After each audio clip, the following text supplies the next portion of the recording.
নমস্কার। আজ কত তারিখ? 14 এই 24 নভেম্বর 2025 জিএমএম ডিস্ট্রিবিউটার্সের তরফ থেকে এসেছি পূর্ব বর্ধমান তোরকোনা। পূর্ব বর্ধমান তো এটা তো সরাসরি আমাদের কৃষক বন্ধুর কাছে চলে যাচ্ছে। অনেক দিন ধরে এখানে চাষ হচ্ছে গোবিন্দভোগ, মানে এবছর প্রথম এখানে ওনারা চাষ করেছেন আমাদের জ্যাকপট পদ্ধতিতে। কেউ বল দিয়েছেন, কেউ আবার ফুল ফর্মে আমাদের জ্যাকপট মাইক্রোম্যাক্সে ব্যবহার করেছেন। তো আমাদের সামনে একজন 23 নভেম্বর 2025, তো ডেট আমাদের খুব গুলিয়ে যায় আর কি। কালকে 21 নভেম্বর হয়ে গেছিল, হ্যাঁ 23 নভেম্বর 2025। তো সরাসরি আমাদের কৃষক বন্ধুর কাছে আমরা চলে যাচ্ছি। আপনাকে আমাদের তরফ থেকে শুভেচ্ছা, নমস্কার। আপনার নাম? সত্যসাধন দে, বাড়ি? তোরকোনা, পূর্ব বর্ধমান। পূর্ব বর্ধমান। এবার প্রথম আমাদের জ্যাকপট পদ্ধতি চাষ করলেন। হ্যাঁ, ধানের শীষ কেমন দেখছেন? ধানটা শীষটা একটু হাতে ধরুন। ধানের শীষ ভালো ভালো ভালো। ঠিক বলছেন? হ্যাঁ, মানে কীরকম ভালো? কীরকম ভালো? অনেকটাই ভালো। ওয়েট বেশি না কম? ওয়েট বেশি। ওয়েট বেশি। আর ধানের গান্ধি কেমন আছে? ধানের সংখ্যা? ধানের সংখ্যাও ভালো, ভালো গাঁদনি। ভালো গান্ধি। হ্যাঁ। আচ্ছা, পাশের বীজ ধানটা একটু ধরুন তো, এটা জ্যাকপট দেওয়া নেই। পাশাপাশি দুটোকে ধরুন আপনার পছন্দ মতো, আমাদের পছন্দ মতো নয়। নাহলে বলুন বেছে বেছে আপনারা জমি থেকে শীষ দেখিয়েছেন, আমরা এবং ধানের শীষ দেখাচ্ছি। দুটোকে পাশাপাশি ধরুন, একদম একই লেভেলে। কোনটা শীষটা দেখুন, এটা হচ্ছে জ্যাকপট ছাড়া শীষ, আর এটা জ্যাকপট দেওয়া শীষ। তো কোন শীষটা ভারী মনে হচ্ছে আপনার হাতে? জ্যাকপট দেওয়ার শীষটা ভারী, এবং জ্যাকপটের যে শীষগুলো একটা ঝাড়ের মোটামুটি সমান। আর এটা জ্যাকপট ছাড়া যেগুলো, সেগুলো শীষগুলো হচ্ছে আপ ডাউন, অনেক আপ ডাউন, ছোট বড়। একটা শীষ ছোট তো, আর একটা শীষ বড়, একটা ছোট ছোট। এবং গান্ধি কোথায়? ধানের গান্ধি কোথায়? গাঁদনিটা এটার তুলনায় ওই 18-20। এটা যদি 20 হয়, এটা 18। মানে জ্যাকপটটা বেশি ভালো না জ্যাকপটটাই বেশি ভালো? বেশি ভালো। আর ধানের কাঠি কেমন স্ট্রেংথ আছে এখনো এই বয়সেও? কাঠি কেমন সবুজ আছে? ধানের কাঠি সবুজই আছে। স্ট্রেংথ কেমন আছে? হাতে যে ধরেছেন কাঠিগুলো কেমন শক্ত আছে? কাঠটি শক্ত আছে এটা। হ্যাঁ, এটা প্রায় ওইট দুটি শক্ত আছে, তার জন্য এটা কাঁচা। এটা কাঁচা, আর এটা হচ্ছে ওর থেকে পাকড় ধান আছে, একটু বেশি পেকেছে, যার জন্য কম বেশি আছে আর কি। যেটা কাঁচা সেটা শক্ত আছে, এটাও শক্ত আছে। হ্যাঁ, মানে গাছের স্ট্রেংথ আছে, তাই তো? হ্যাঁ, স্ট্রেংথ আছে। তবে আমরা তো আমাদের পুরো ফর্মুলা সবাই ব্যবহার করেননি। আপনি শুধু বলটা করেছেন, মানে এগ্রিভিটাটা করেছেন, জ্যাকপটটা করেননি। আমরা বলি অল্প জমি করুন, পুরো সিলেবাস ফর্মুলা মানুন, তাহলে কি হবে? ওই হোমিওপ্যাথি অ্যালোপ্যাথির মারামারি হবে না। ঠিক তো, জাস্ট আপনাদের ভরসা ভাঙছে, আগের থেকে ভয়টা কেটেছে। হ্যাঁ, ভয়টা কেটেছে। তবে সাপ্লাইটা ঠিক সময় হচ্ছে না। এটা সাপ্লাই হয়ে যাবে, এবার নতুন নতুন জায়গা তো আপনার ডিমান্ড দিলেই সাপ্লাই হবে। এবার জৈব সার এক তো প্রোডাকশন হয় না যে সবাইকে একদিনে দিয়ে দেওয়া সম্ভব। এবছর আপনাদের কোল আশীর্বাদে 8,000 কাছাকাছি কৃষক চাষ করেছে আমাদের। আচ্ছা, তাহলে 8,000 কৃষককে আমাকে যারা পুরনো তাদেরকে দিতেই হচ্ছে। এবার আপনি নতুন, আপনাকেও দিতে হবে। তাহলে আগে যে 8,000 কৃষক তারা পেয়ে যাচ্ছে, তারপর আপনাদের লিস্ট আসছে। প্রোডাকশন বাড়াতে হবে, চাহিদা বাড়লেই প্রোডাকশন বাড়বে। একদম চাহিদা বাড়ছে বলেই তো, ডিমান্ড বাড়ছে বলেই সাপ্লাই একটু ডিস্টার্ব হচ্ছে। এটা অস্বীকার করার রাস্তা আমাদের নেই, কারণ এটা আসছে তামিলনাড়ু থেকে। এবং জৈব সার মানে আমাদের ওই কি বললাম, আগে থেকে তৈরি করে সেটাকে রেডি রাখতে হয়। এবার ধরুন আপনি 100 চাষির জন্য আমরা রান্না করেছি, 200 চাষি হাজির হয়ে গেছে, তখন কি করতে আমাদেরকে একটু সাপ্লাইটা গন্ডগোল হয়। যাক, আপনি যে চাষ করেছেন খুশি তো? হ্যাঁ, খুশি।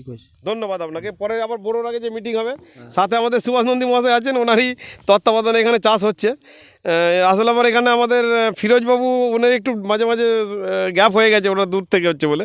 এবং ধানের কালারটা দেখুন না, টোটাল জমির যে কালারটা অসাধারণ না?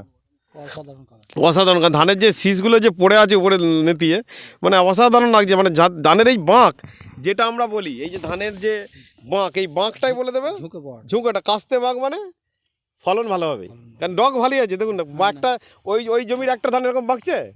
তারপর সবচেয়ে বড় কথা হচ্ছে যেটা এইটার হচ্ছে আপনার শীষগুলো সব ঝাড়ের যতগুলো কাঠি আছে, শীষগুলো সব সমান। আর এইগুলো অনেক আপ ডাউন আছে, যেটা জ্যাকপট ছাড়াটা। তাহলে জ্যাকপটের উপকারিতা আছে নিশ্চয়ই। একদিনে সবটা হবে না, কিছুটা উপকার বুঝতে পেরেছেন। যাক, ধন্যবাদ। আপনি কি দেখছেন? আচ্ছা, আমি যেটা দেখছি, আমরা যেটা মেন চাষিদিকে বোঝাই যে জ্যাকপট দিয়ে ধানের একদম শেষ ধানটা পর্যন্ত আমরা শস্য নেয়। এই যে এটা ধরুন জ্যাকপট ছাড়া ধান দেওয়া রয়েছে পাশের জমির, এটা দেখুন এই গোড়ার ধানগুলো পোস্টাই নাই একদম। এর কিন্তু একদম গোড়ার ধানটা পর্যন্ত পরিষ্কার বোঝা যাচ্ছে যে পোস্টাই হয়ে আছে। এটা দেখুন জ্যাকপট ছাড়া, আর এটা হচ্ছে জ্যাকপট। দুটোকে একটু দাঁড় করিয়ে বাঁকটা দেখা যাচ্ছে যে এইখানে ওজনটা ধানের গান্ধি পরিষ্কার পার্থক্য আছে। দেখুন, আমরা কি বেছে বেছে শীষ তুললাম? দুটোই চোখে ভালো লাগলে তুললাম আর কি। 10 থেকে 15 গ্রাম ওয়েটের তফাৎ হবে, তাই এতখানি বাঁকটা অনেক ডিফারেন্স বাঁকটা। এটা দেখুন, এর যখন যেটাকে সমান করছে, এর যে একটা গোজ দেখি মনে হচ্ছে যে না, এটা 50-60টা ধান বেশি হবে দানা, আরামসে। আর এইটাতে একটা দেখা যাচ্ছে যে না এটা ধানটা এবং আগরা পিছন দিকটা দেখেন প্রায় আগরা গেছে, এখান থেকে দিকটা ধানটা প্রায় দেখতে পাচ্ছি আগড়া। শস্য নাই। প্লাস এইটার যে দানাটা পোস্টাই হয়েছে, এটা সেই দানাটা পোস্টাই হয়নি। এবং আমরা যে একটা লোককে বলি যে আপনার একখানা ধান কিছু না হলে বিঘেতে একখানা ধান আপনারা জ্যাকপট দিলে পরে বেশি হবে, তো সেইটা আপনারা পরপর চাষ করলে পরে পার্থক্যটা বুঝতে পারবেন। আমি যেরকম আজকে 4 বছর চাষ করে পার্থক্য বুঝতে পারছি, প্রথম বছর চাষ করি পার্থক্য বুঝে আমি আমার চাষিদিকে যে আমার বন্ধু বান্ধব আত্মীয় স্বজন যাকে যে যা রয়েছে তাদেরকে চাষ করার কথা বলেছি। তো সেই রকম ধরনের আপনারাও এটা দেখবেন যে আস্তে আস্তে এটা উপকৃত হবেন। এবং আমার রাসায়নিক সারের খরচা, আলু বলুন, ধান বলুন, মানে আমন ধান বলুন, বোরো বলুন, মানে 75% থেকে 80% আপনার খরচ কমে গেছে, রাসায়নিকের খরচ কমে গেছে। কীটনাশকটা এখনও আমাকে 50% ইউজ করতে হচ্ছে। একটাই এমনি রাসায়নিক চাষ করে, রাসায়নিক দিয়ে চাষ করে লোকের যে ধরনের কীটনাশক দিয়েছে আমার সেখানেতে 50% দিয়েছি, মানে টাকার অঙ্কেতে, পরিমাণটা নয়। যখন দিচ্ছি তখন দেখা যাচ্ছে যে না, পরিমাণ তো আমাকে যা ডোজ সেইটাই মেনটেন করতে হচ্ছে। একটা রাসায়নিক পদ্ধতির চাষি হয়তো দেখা গেল যে সে দানার স্প্রে নিয়ে 6 বার মোট ওষুধ প্রয়োগ করেছে, সেখানে আমার 3 বার ওষুধ প্রয়োগ করে কাজ হয়ে গেছে। যে একবার প্রথমেতে মানে মাজরার স্প্রে করে দিন, দিয়ে তারপর একবার দানা মেরে দিন, তারপরেতে একবার শুধু লাস্টে যে মেরির ওষুধটা দিয়ে দিন, তার সঙ্গে অল্প কিছু দানা দিয়ে দিন। তাহলে 3 বার ওষুধ প্রয়োগে আমার কাজটা হচ্ছে। সেটা কিন্তু অন্য রাসায়নিক পদ্ধতির চাষিদিকে 6 বার দানা আর স্প্রে নিয়ে মোট 6 বার ওষুধ প্রয়োগ করতে হচ্ছে।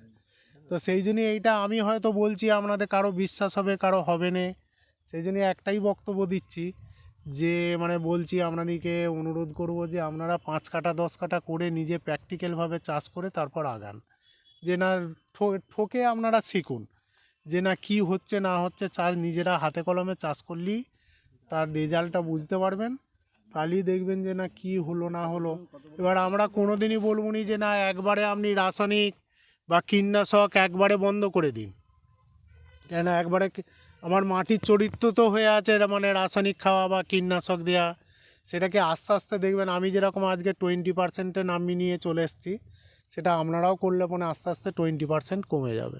অথচ ফলন দেখবেন যে একই বেশি হচ্ছে, তবু আপনার কম হচ্ছে না। এবং ধানের ওয়েটটাও দেখবেন অনেক বেশি হবে একই বস্তায়, এই জমির ধান আর এই জমিতে মানে যেটা রাসায়নিক দেননি, আচ্ছা, আর এই মানে জ্যাকপট দেননি আর যেটা জ্যাকপট দিয়েছেন, এক বস্তা ধানের ওয়েটও দেন পার্থক্য হবে। এটা ছাড়ার পর আমাদের জানাবেন, ঠিক আছে? এবং কালার রেশিও যাকে বলে, চালের রেশিও বেশি হবে, ঠিক? দেখা যাবে। তো হ্যাঁ অবশ্যই, আপনারা তো প্রথমবার করছেন, তো অতএব আপনাদের ভয় কাটাবার দায়িত্ব আমাদের আর কি, ঠিক? আপনি মিটিংয়ে ছিলেন তাই তো? হ্যাঁ, মিটিংয়ে ছিলাম। হ্যাঁ, বুঝতে পেরেছি, মুখ সামনের দিকে আপনি বসেছিলেন, মুখটা চেনা লাগছে এবারে। হ্যাঁ, হ্যাঁ। অনেকদিন আগে মিটিংটা হয়ে গেছে তো, এই জন্য একটু ভুলে গেছি। যাক, ঠিক আছে, ধন্যবাদ। আপনারা মোটামুটি ব্যবহার করে আপাত দৃষ্টিতে ভালো। হ্যাঁ, হ্যাঁ, হ্যাঁ। ঠিক আছে, ধন্যবাদ, ধন্যবাদ।